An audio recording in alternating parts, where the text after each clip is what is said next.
afternoon, everyone. My name is Kara Romanow, and I'm the Executive Editor of Consumer Goods Technology. I would like to welcome you all to today's web seminar, a continuing part of the Consumer Goods Web Connection series. We appreciate you taking some time out of your busy schedules to join us today, and would especially like to thank AFS Technologies for their support in sponsoring this event. Today, we will be talking about the human element of trade promotion management, one of the hottest topics that we write about at CGT. It's an initiative that organizations invest a lot of money in, don't always get what they expect, but it's always at the top of the list. So today we're going to take a case study approach, and I'm pleased to have two industry leaders joining me that will share their experiences. Our first speaker today will be Nick Gitto, who is the Vice President of Customer Marketing and Sales Operations for AdvancePierre Foods. Nick currently oversees a very large trade budget, the annual sales planning process, and all business analytics functions within AdvancePierre Foods. Before joining AdvancePierre Foods, Nick was Director of Strategic Planning at Farmland Foods in Kansas City, where he managed the annual sales planning process and business analytics. Prior to that, he was the Director of Trade Management and Director of Sales for Western U.S. markets for Pinnacle Foods. He has held other sales, marketing, and finance positions with Colgate-Palmolive in the Hill's Pet Nutrition Division, Reckitt & Coleman, and the Quaker Oats Company. Our second speaker will be Joel Cartwright, who is a TPM solution engineer at AFS, where he works closely with manufacturers looking to optimize and automate trade-related business activities and processes. Joel has worked in the CPG industry for more than 20 years in a variety of roles, including finance, accounting, sales planning, optimization, and operations.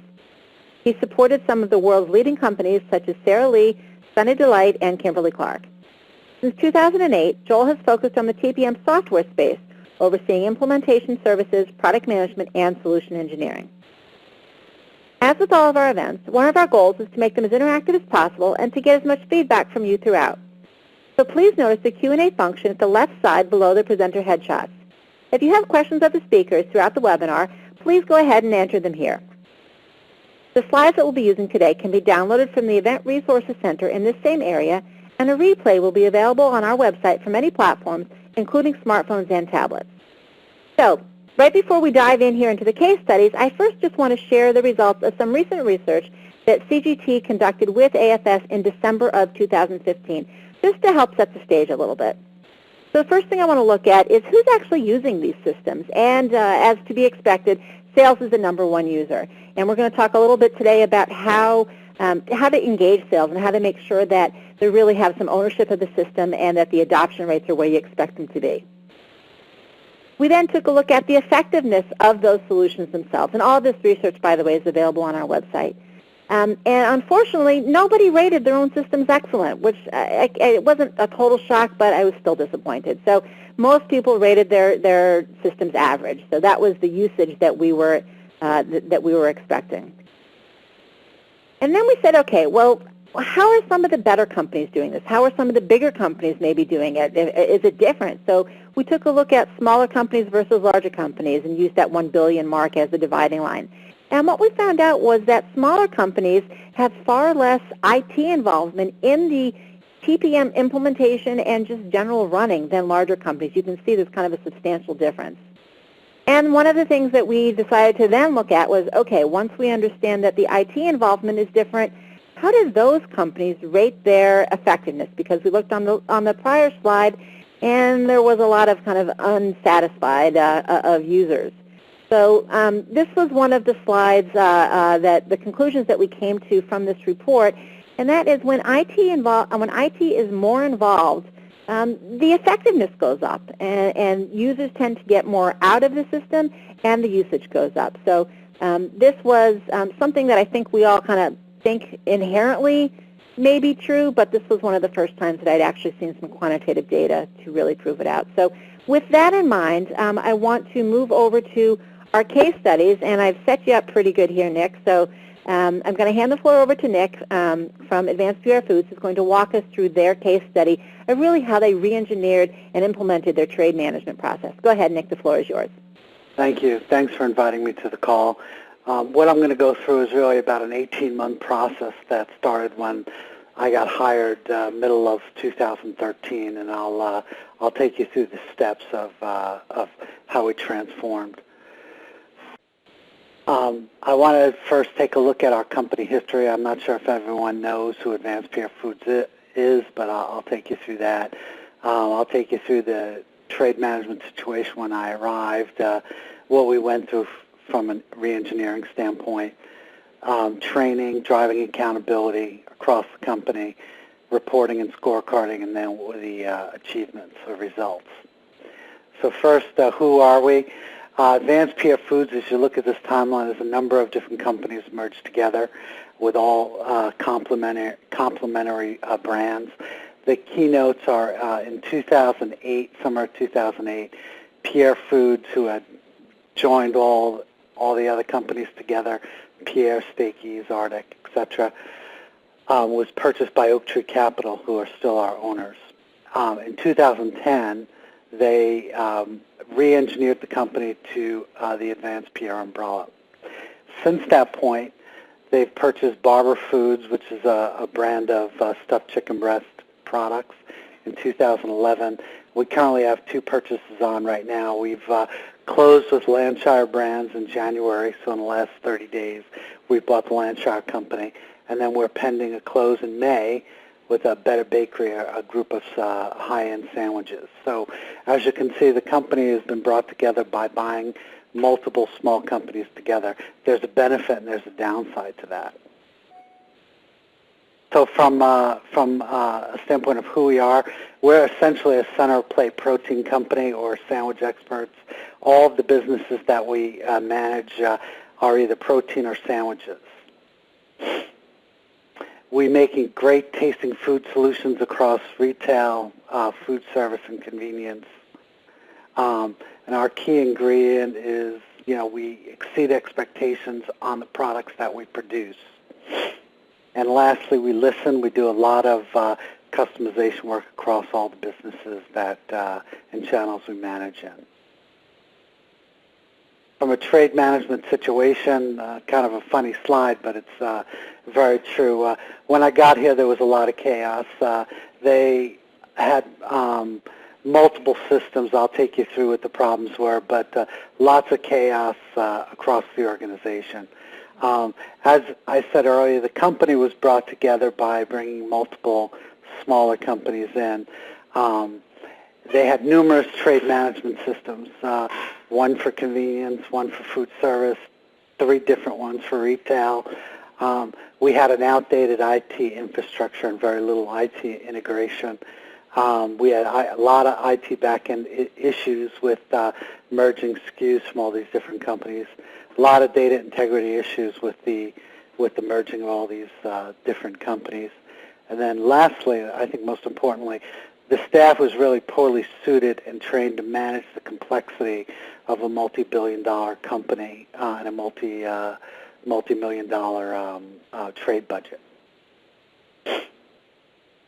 The trade management situation, there was really a lack of accountability across every function. The trade group, the sales group, the broker community, tons of finger pointing in numbers of ways. How the information was loaded into the system, to tracking against budgets, just lots of finger pointing. There were no policies, no procedures or guidelines. Really, we didn't know who was doing what. Very important to do that when you integrate a system into a company. Moreover, a lot of wasted resources, both internally, externally, and a lot of inefficient spending. They had no annual planning. I'll talk a lot about that. I think that annual planning with any system is key to success. And they had no annual plans. We had a lot of hierarchy issues, as I said earlier, and system maintenance issues that needed to be corrected and addressed. And then lastly, there was really no reporting. Didn't understand how to use the TradePro tool, let alone how to report from it. So you can't keep people accountable if you can't report.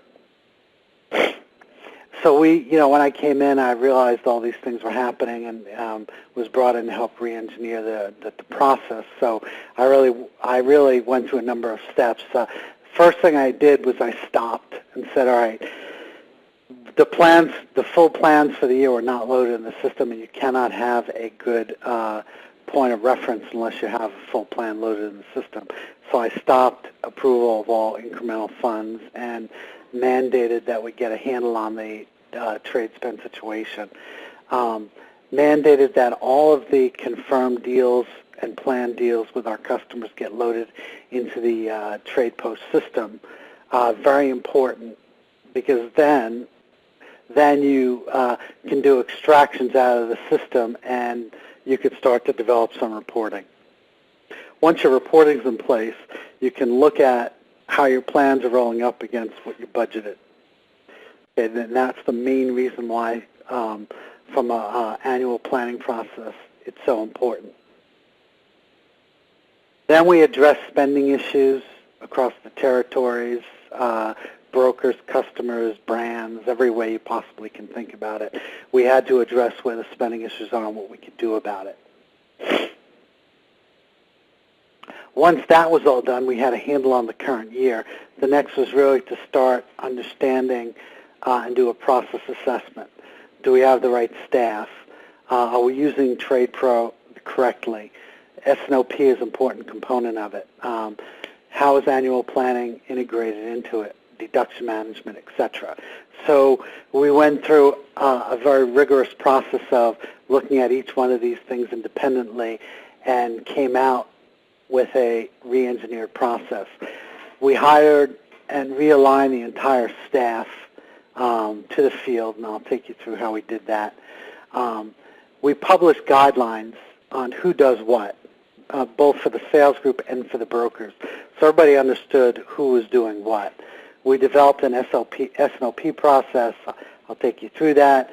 We developed an annual planning process. I'll take you through that in detail. And then we integrated deduction management into the customer teams. Once that was done, then we can get to the point where we can start retraining people, and it really goes internally and externally. Internally, the sales staff, the internal team, the deduction team, the customer service team, all those groups needed to be trained on the new process. And then externally, we had to train the new brokers on the new process and what our expectations were of them. We did a lot of this training, particularly the external stuff, through WebExes or live meetings, depending on the skill set of the broker community. Lots of our brokers had already had experience with TradePro and actually have more experience than we did. I use that, and we use that experience to help us with our processes internally and use that to help us train other groups across the company. So very important to partner with the broker network that you currently have. So the first thing we did was we needed to align our staff to field sales. The internal teams focus and are aligned to the sales group, and they're our customers. So you have your external customers, you have your sales group, that's RSM, regional sales managers, and your brokers. They're all lined up to the customers. We needed to align our internal staff to that group. Sorry about that. So we have our internal teams, marketing by brand, logistics, and finance, and they're always going to sit on the corporate umbrella. Those groups really are there, and they're there to support the internal group. It was the center issue that was the problem. Our deduction teams and customer service teams were not aligned through the brokers and the RSMs, and certainly to the customers. There was a lot of dysfunction in that group. And then when you looked at the customer marketing group and finance teams, they were not aligned, again, across those groups.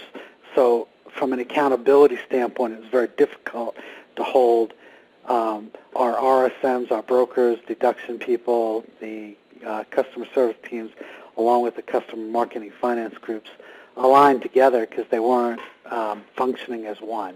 So we aligned all of those groups together. Sometimes it was a one-on-one relationship. Other times it would be a two-on-one relationship, but everyone knew who was aligned to who and who was doing what. Next thing we did was we set up guidelines. I'm not going to go through each one of these. You'll have my presentation, and I can certainly take questions at the end, but we set up guidelines across the entire spectrum. First, what were the expectations of our broker partners? How do we use Trade Pro as a tool? How do you enter contracts? I mean, literally every single element was set up, and we told them how to do each thing and trained them on that. How do you determine a valid payment, determining invalid payments and deductions? How do you process a trade payment? How do you deal with age deductions? Maintenance of commitments in the system. How do you forecast using Trade Pro? How do you handle your settlements, et cetera, et cetera, et cetera. So we set up what I would call a Trade Pro guidelines manual. It was very detailed. Once that was done, we had to tackle the big things. Trade Pro is a great tool and can be used to help you in your S&OP process. It's a matter of setting up an internal process around that. And it set up with loading in a forecast and locking that forecast, pulling reports, and constantly, on a monthly basis, monitoring the plan that's in the system. As I said earlier, we have an annual planning process, and that plan is loaded in the system at the beginning of the year. Once that's loaded in the system, it becomes a maintenance mode, and managing the S&OP is part of that process. We set up what I would call forecasting schedule, where the finance, customer marketing teams would work with the sales teams to constantly review the forecasts and events that are in the system. And then we had a locking schedule that we would lock the forecasts for the next month and the months preceding on a monthly basis and track against their results. And we mandated, and this is part of the sales and broker scorecard, that their results were plus or minus 5% on an aggregated monthly basis. That's harder than you would think to do. And then we put what I would call the right tools in place. And this is just one example. There are numbers of them. This is one example, and basically just looks at our brands, our promo groups by month, and looks at how we forecasted in cases versus the prior year. If there are variances in red or high numbers in black, those are the areas where we would look at what the variances were and why, particularly if an event was moved or something has happened. We would also couple with this, and I don't have an example on here, what we call an over-under calendar, which shows our support year in, year out from a promotional and pricing standpoint.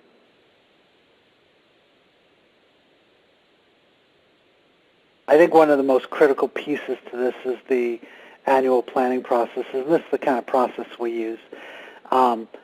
It is set up as an annual thing, but it's continual. We're constantly evaluating the plan and executing the plan that's in the system. We start with post-evaluation, and we're post-evaluating everything all the time. We're loading that post-evaluation in at the onset of our planning process to build next year's plan. And it's really as simple as we want to do more of the goodness and less of the badness from a company perspective. We have numbers of tools that we use. We have a post-evaluation model, and it's not readable because there's sensitive information in there, but it's shipments, consumption, everything down to our profitability and our customers' profitability levels. We do an inventory consumption analysis so that when we start the new year, we understand if there are any inventory concerns that could affect the next year. We look at lifts at various price points. We have IRI as one of our partners. We have a whole IRI suite, bump charts, fair share reporting, brand and UPC rankings, all that comes into play that helps us build our next year plan. The next step is really developing the DSMP strategies, distribution, shelving, merchandising, pricing, and our volume and spending guidelines. And the post-evaluation work that we just talked about has a lot to do with that. For each one of our brands, and this is just one example, we create a DSMP guideline so that the sales team has clear boundaries on the way we want them to merchandise and plan our products. We also have volume and spending guidelines where a lowest cost rule, LCR, is nothing other than the lowest net price that you could possibly offer to a customer to achieve the price points that we want to gain. So this is all really working with our marketing, internal, and finance teams to set up the boundaries and guidelines on the way we want the sales teams to build their annual plans. The next step is we normally have a national or regional meeting to present the marketing and trade plans to the sales groups. We normally invite our broker partners to that meeting. It tends to be a rah-rah session, but it really is a detailed group where we hammer through each one of the details for our businesses. Next step is, and this is probably one of the most important elements of the annual planning, is we spend 6 to 8 weeks out in the market. So the sales finance team, the customer marketing groups, and then marketing teams, when available, literally go out with the field sales group over a 6 to 8 week period, and we sit down with our brokers and we build an annual plan. And we set up planning expectations on who does what, field sales and brokers. What does the support team do? And that's the sales finance group, the customer marketing group, and the marketing teams. What do they do? So it's very clear on who's doing what. This is an example of one of the calendars we did for the last week, and you'll see that there are different people in a lot of different places. We're planning each regional geography simultaneously. So we would have the West team planning the West while the East is doing the East, and the South and the Northeast, etc. And we keep track of who's where and when. And it's a very strict timeline we give them, and then at the end of the planning cycle, we do what is considered a roll-up, and I'll take you through that. In order to plan effectively in the field, you have to develop, at least we found, what's most important is creating an offline planner. And this offline planner is nothing other than a very fancy Excel tool, and it's been developed over several years. I've used it in multiple companies, and it's a self-contained planning module that you can use. It's click or push button, where you push a button and it brings in all the relevant information for a specific customer. It's set so that you can plan any mix with any customer. You pick your promo group and it'll bring in all of the information that you need for that promo group, all the historical shipments, gross sales, trade spending, etc., all the prior year information. You can use that in order to plan your next year plans. And we do this in a very organized fashion. What are the national prices? They come in. What are the suggested retail prices, retail margins? How are we going to promote and spend? How does that relate to a retailer? We take it all the way down to our trade investments and our own profitability. So it's a self-contained unit. Once that's done, we do a roll-up, and it's basically a macro extraction of all those planners. We have 125 customers to plan. We plan all those customers in that planner. We run an extraction module that opens every planner and stacks them all up, and then we can stacks them in this very large Excel database, and then we can do all kinds of roll-ups and analysis with that. Once that's done, we begin to load everything together. All of our club, Walmart businesses, and our smaller customers are normally loaded or planned and loaded directly into TradePro, and our regular retail customers are done in the planners. We bring those two together through this extraction module so we can get a total U.S. roll-up. And that's what we look at against our corporate objectives at every measurement level, gross sales, cases, volume, net sales, trade spend, all the way down to the EBITDA line. Once that's done, we roll everything up and we do executive reviews and what's called top-line approvals. After that, and that normally takes a week to 2 weeks, we've integrated what's called a flat file upload directly into TradePro. And the roll-ups that we just talked about, that file is actually reconfigured and uploaded directly into TradePro so that all the events are loaded all at once. So our brokers and salespeople don't need to spend their time doing that manually. Also, all the forecasts that we loaded in the external planner, those are all sent up as well, and it happens overnight. So it takes weeks out of the manual planning. Once that's done, now you have a plan in the system, so the offline planner becomes obsolete, and it really just becomes something we refer back to. And everything in TradePro becomes a maintenance point. And as I said earlier, revolving around that, we're continually evaluating what we're doing, we're executing the plan, and we're constantly revising what's in the system to what's actually happening with the customers.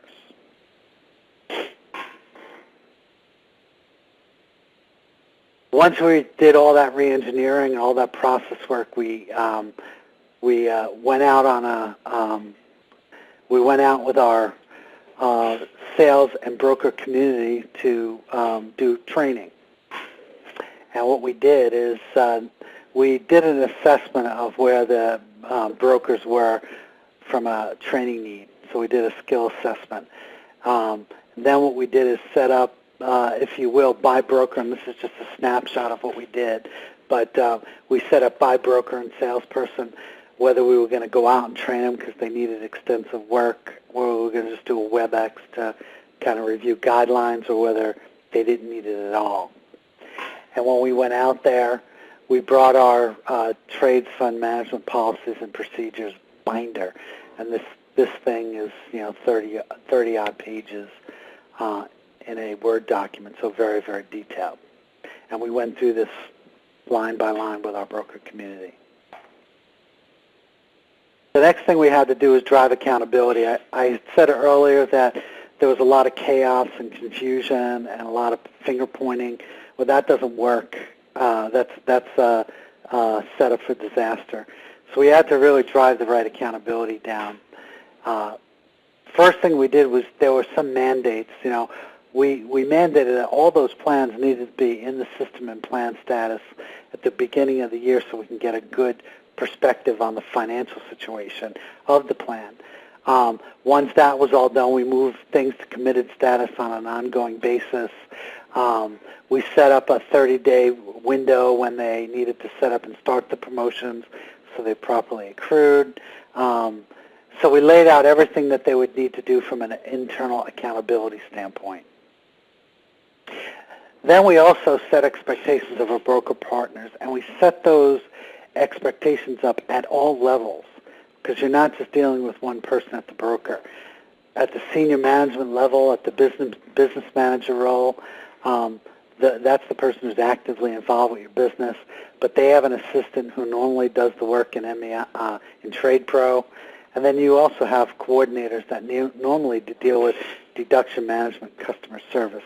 So we had to set expectations on all those levels. From a forecasting standpoint, we were very clear with the brokers and the sales group that our goals are plus or minus 5%, and that's tracked on a monthly basis. Well, it's actually tracked daily, weekly, and monthly. But we do our final performance evaluation at the end of each month. And that's done at the lowest levels all the way up to the customer. We set up national generation rates, and those are accrual rates for each of our businesses that they can earn, that they can spend back on the business. We went over what our strategy was and our expectations behind entering commitments in the system, because that was also done on a very different basis across the hierarchy. We had month-end maintenance. We had to make sure that our brokers and our sales teams were actively reconciling past promotions, both on the high and low end. If they didn't spend as much as they thought they would, those dollars can come back in and be used effectively on something else. If it was the reverse, we need to make sure that we actively were holding them accountable to the maintenance in the system. That was something that was clearly lacking when I got here. And then we went through a step of how to do that, both on a 30-day, 60-day, and 90-day window. Lastly, I'll talk a little bit about reporting and scorecarding. All that other stuff I talked about is good, but if you don't scorecard it or report it, it's for nothing. We created a number of reports. You had reporting in TradePro that you could use. The way we found the most efficient way to do that is to extract from TradePro the event specifics, couple that in a database tool that we have, and bring that into Excel and use Excel as the reporting module. Okay, now the database tool takes everything that's in TradePro with our internal financials, okay? It brings it all together and develops a financial reporting module.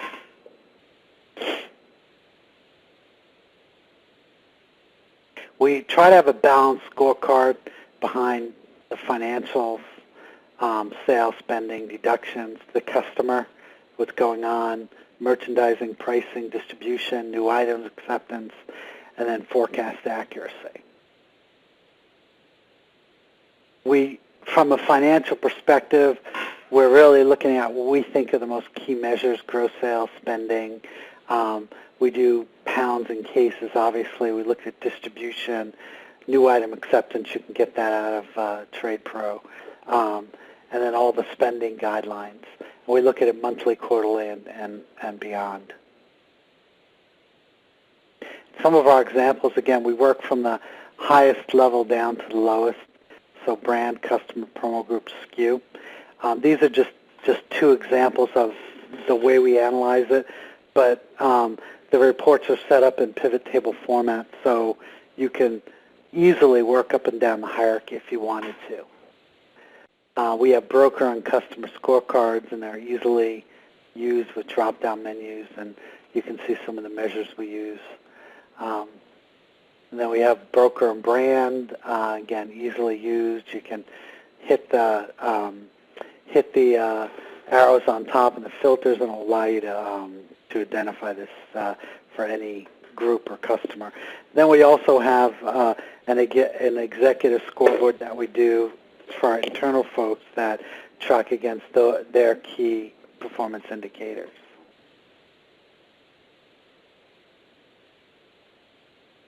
And then a lot of the measures that we have are available weekly, monthly, and we review these on a pre-programmed schedule with our RSMs and brokers and account executives.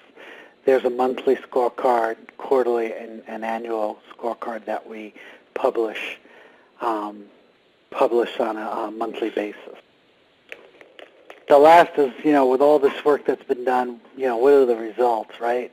And I couldn't put any numbers in here, but from a gross sales, we're up a double-digit, first time in 4 years for the company on the retail side. So up in double digits on a gross, better in net because we pulled trade out on the bottom.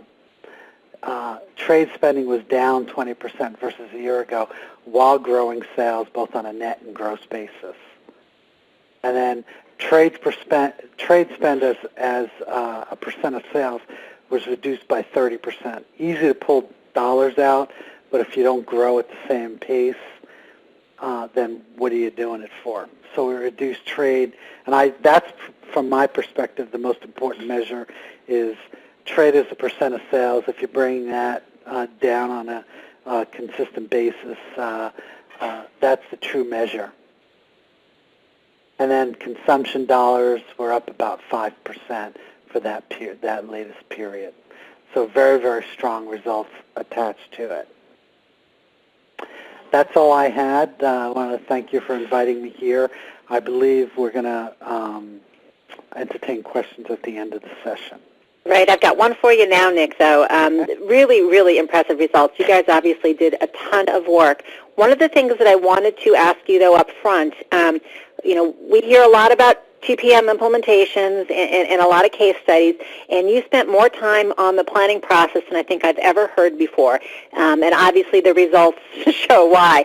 I'm curious, though, why was that so integral to the success of your TPM project? Did you have, senior executive success directive? Did it come from the top? Kind of where did that impetus come from? No, it really didn't come from the top. It really came from me. I believe one of the issues I saw here was in the system and with spending and everything else was driven by we didn't have a full year plan loaded in the system. So it was impossible to understand where you were at any point in time. I believe in very rigid processes, you can see, for no other reason than to get everything loaded in the system at the beginning of the year. It really is just your take on the plan at the beginning of a year or a point in time. That's all it is. As soon as you load it in the system, there's a level of inaccuracy to it. Right. But at least you have something in the system that you can judge against. And then as time goes, it's much easier to tweak a plan that's in the system than it is to build it on an ongoing basis. And we've cut weeks out of the system by working with the AFS folks who've helped us in our IT group in getting that flat file to upload in the system. So there's really very little human interaction once the plan is built. It goes up into the system, it's checked and reviewed, and you're moving on. Excellent. Well, it's obviously working. I've got a bunch of questions, especially about that adoption, and you talked about getting people to use the system. We're going to come back to that. Joel, I want to give you some time to talk about, give a little bit of an AFS introduction, and then you've got another case study to share with us. So, Nick, we're going to come back to you with some Q&A, give you a chance to catch your breath, and Joel, the floor is yours. Thanks. Very good. Thank you all very much for the opportunity to speak with you this afternoon. Congratulations to Nick. That was a well-done presentation. And having seen AdvancePierre Foods from the before picture, it has definitely come a long way in an impressive manner. So just real quick, let's give a high-level overview of our next case study, Farmer John. But first, just a quick understanding of AFS Technologies and who we are. So AFS Technologies, we're a global provider of software and services. Very similar to AdvancePierre Foods, AFS has grown through many key strategic acquisitions, specifically in the TPM retail space. The MEI Group out of Montreal, Synectics Group out of Allentown, Pennsylvania, joined the AFS family a few years ago. What we did is we wanted to take the best functionality, the best platforms, and be our going forward basis. In addition to trade promotion management, AFS Technologies has acquired many companies in the retail execution area, a very well-developed and evolving area throughout the world as well. The history and roots of AFS Technology take hold in the supply chain sector, where we got our start in supply chain, warehouse management, and ERP capabilities within the tool. So essentially, our evolution into trade promotion management was inevitable. And then finally, in the data visualization and the business intelligence tools that kind of bring everything all together, to be honest with you. So the way AFS Technologies has positioned themselves is to be the software provider specifically for the consumer packaged goods space. And those key acquisitions I mentioned have allowed us to do that. So a little high-level overview of Farmer John's. It's a division of Hormel Foods, and I was lucky enough to work with a few of the folks at Farmer John's as part of the sales process here at AFS. Farmer John's is a wholly owned subsidiary of Hormel Foods Corporation, and they're headquartered in Los Angeles. They produce about 1,200 items, specifically the retail food service channels in the western United States.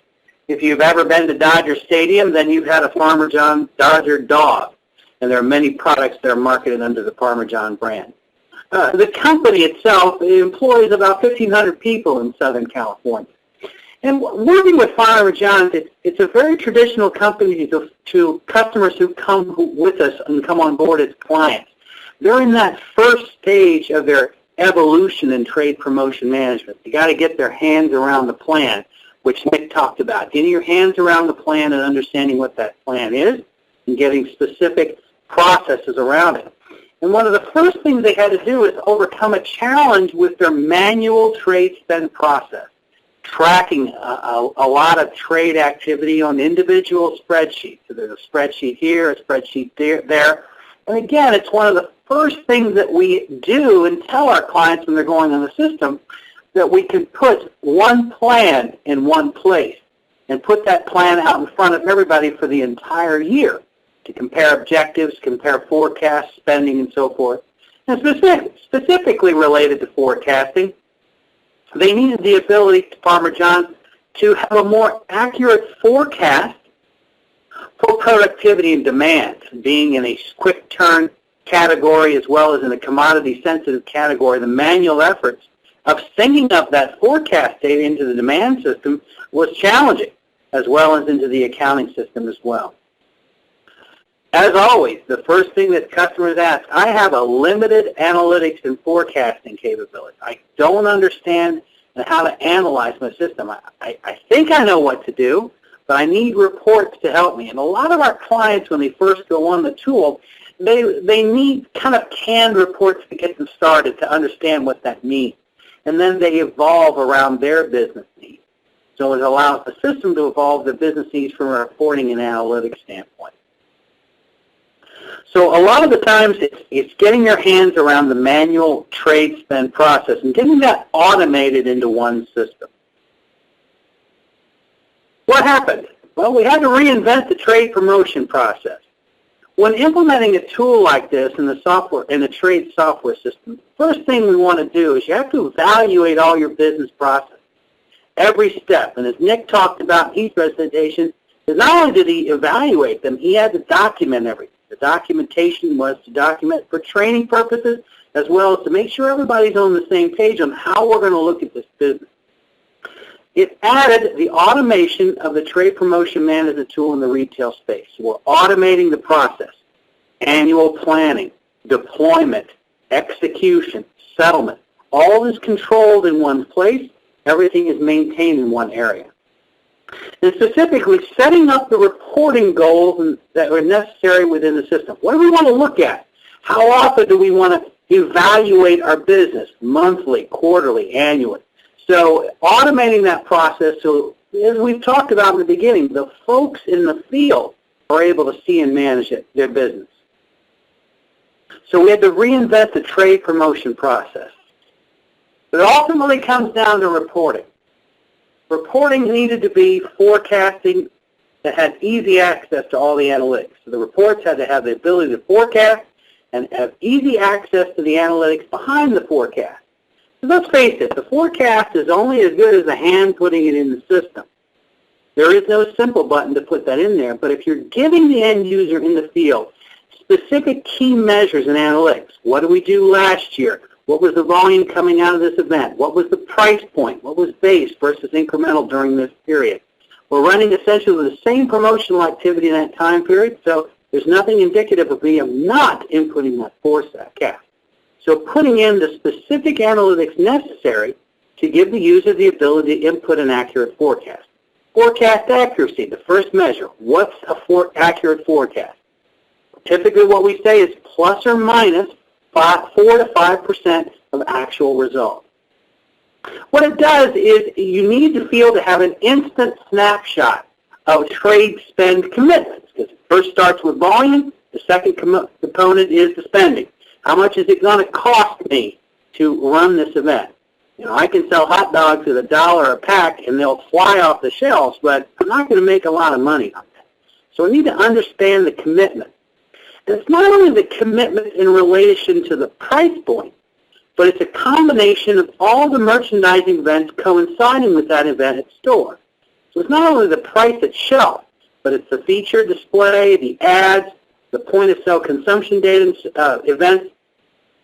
That needs to be encompassed into a net unit cost to understand your waterfall pricing from your list price. So that becomes key in the reporting, because we want to determine if a promotion is proposed by the retailer, if it's executable and it's going to be profitable for not only yourself as the manufacturer, but to the retailer. So reporting, understand what that forecast looks like. The second thing we need to evaluate is the results. The biggest component that our clients come to us and say, I need to work better with my retailer. I need greater collaboration. And what Farmer John did, I needed greater collaboration with the retailer. And again, they needed to understand the merchandising business and merchandising opportunities. So did I need to run that ad? Do I need to run that feature and display? So they automated that process. They provided the ability to get better improved decision-making capabilities to the field. What did it do? It helped them gain about 500,000 pounds of 1 month of incremental promotion. So they were able to increase that volume by effectively understanding what promotional event and allowance activity needed to be done in that session. So Farmer John's evolved. They become that execution type company. Everything is nice and buttoned up from a planning perspective, from an execution, from a deployment.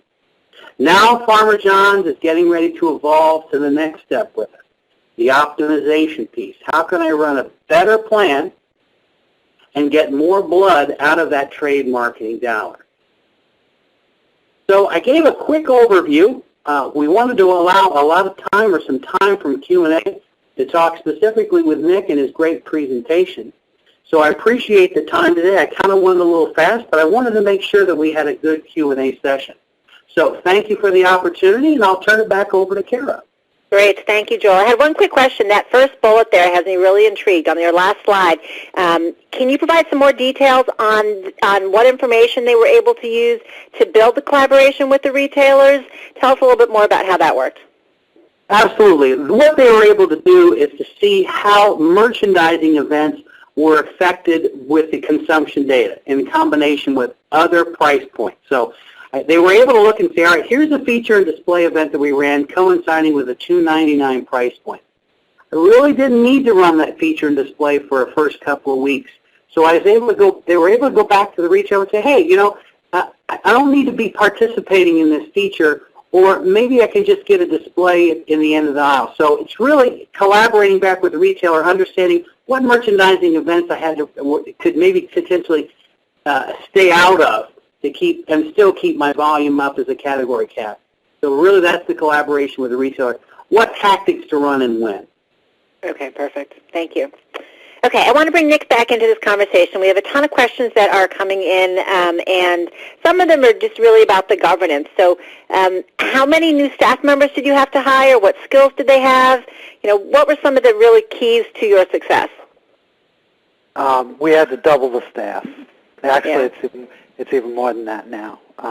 We didn't have the right infrastructure. They didn't know how to manage trade, let alone how to staff properly. So we had to literally everyone was new, including myself. More than double the staff is what we did. And did they have trade backgrounds? Yes. Most of them worked for me prior. They all had experience with AFS, so basically taking what we knew was a right process and bringing it in and executing the playbook, if you will. Okay. I want to ask a question actually of both of you. I want to ask that the data that I showed at the beginning where we talked about IT involvement.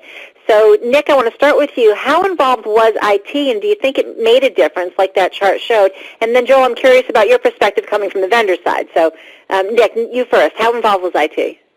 Very involved. The hierarchy was a mess when I got here. they had 5,800 SKUs in the system, and we were selling at that time 1,000.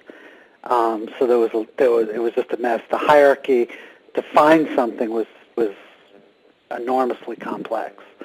So we revamped the entire product and customer hierarchy. Coupled with this, we also did SKU rationalization, and we went down from 1,000 SKUs to 400, believe it or not, at the same time. Just to help us with what are the key businesses that we want to be part of. So it was huge. And then integrating the other pieces of the business, the financial side and the database tool was huge. And IT was huge in helping coordinate the data coming out of TradePro and going into our database tool and coupling that with the financial sides. So. Okay, good. Joel, is that typically what you see in successful implementations? Absolutely. IT involvement is critical, and having worked with many manufacturers at varying levels of IT support, it's key to get them involved early into the implementation process, one. Two, clearly define what data extraction points need to happen integrating with two or more systems. So master data file, and then defining what is routine and what is occasional integration file point. But the key takeaway is to get IT involved early, make sure they're clear on the objective of the project, as well as what the integration level is going to be with the customers. Because of all the clients we have, as I mentioned, we have varying levels of IT support and varying levels of integration into our software. And you talked with Farmer John, you talked about the reporting function, but I've got to imagine IT was pretty helpful in getting that started. That was an important part of their puzzle? That's correct. That was a key aspect of the implementation, is to make sure that data, and specifically in the data points that are not necessarily overtly standard in an implementation, that being the cost of goods at a very granular level, because again, a very sensitive business as far from a commodity standpoint, so they wanted to make sure that they're looking at contribution with not necessary averages, but real-time information related to COGS and pricing the commodity. Okay. Okay, so that makes a lot of sense. Thank you. Okay, I want to move on to other questions for Nick. You talked a lot about the user piece and the training piece. So how did you really ensure that user adoption by the sales force and other key stakeholders was where you want it to be?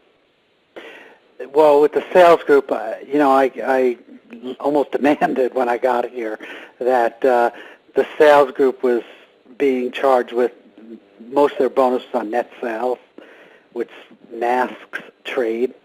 We revamped the entire bonus structure based on a gross sales trade spend matrix. And if you're 2% above your trade spend line, you're outside the bonus pool, so you get nothing. You might say, well, that's pretty rigid, but when you think $100 million trade investment, and some customers even more, do 2% of that, and then it's several $1 million. So you gotta have them accountable to that. We had an accelerator too that said, all right, if you spend 98% of your trade spend and you exceed above 100% on your gross basis, you can have an accelerator up to 150% of your bonus. So it was, worked hard on one end, but very hard on the other. Right. The reward was big also. Yeah. That's what, as important as that is, it's really the only way, or the best way, I should say, to really make sure that the adoption is where it needs to be. Joel, you see any other? Go ahead. Yeah, I would just chime in. I think I agree 100%. Hitting folks in the wallet is definitely senior management buy-in to the project implementation goes a long way with the success of a plan. The other piece to that was, my boss is the president of the company, very supportive of the things I wanted to do, and he stood up and, we had a zero tolerance policy to overspending, and he set that tone. I put the process in place, but the sales group doesn't report directly to me. he was the one who mandated, hey, we're going to have a zero-tolerance policy to trade spending. And we also had a reserve. I always keep a reserve in place. And the nice part is everyone was covered. Everyone made a bonus, and everyone was covered. So it was very positive. And since then, I've kind of let my foot off the gas a little bit with the team. I've kind of relaxed. They've proven to me that they can do this. Yeah, you've definitely had a great success story. So my final question for you then, Nick, is what do you wish you knew then that you know now? Some pain points, some gotchas, maybe to help some other people on the phone avoid. Yeah, I mean, I wish I understood the interaction between the systems better. It was very frustrating early on in trying to integrate those systems properly to do the things we wanted to do, particularly with restructuring the hierarchy and working with IT. Very antiquated IT systems here. IT didn't get it either because they never managed in a trade environment either. So they were learning as they were going as well. I'd probably spend a little bit more time on that up front rather than moving as fast as I did. I'd spend a little bit more time with the IT group. Okay, great. Joel, last words of advice? I would agree with Nick, is the understanding your two very key components, your hierarchy structure from both the customer and product side, but more importantly, your go-to-market strategy and planning and how that would work in an application. Understanding that up front is going to take you a long way. Absolutely. Well, sage wisdom from two success stories, so I want to thank you. So I want to thank my speakers, Nick Gitto from AdvancePierre Foods and Joel Cartwright from AFS. Again, our replay will be available on our website, and I appreciate everybody's time today. Have a great afternoon.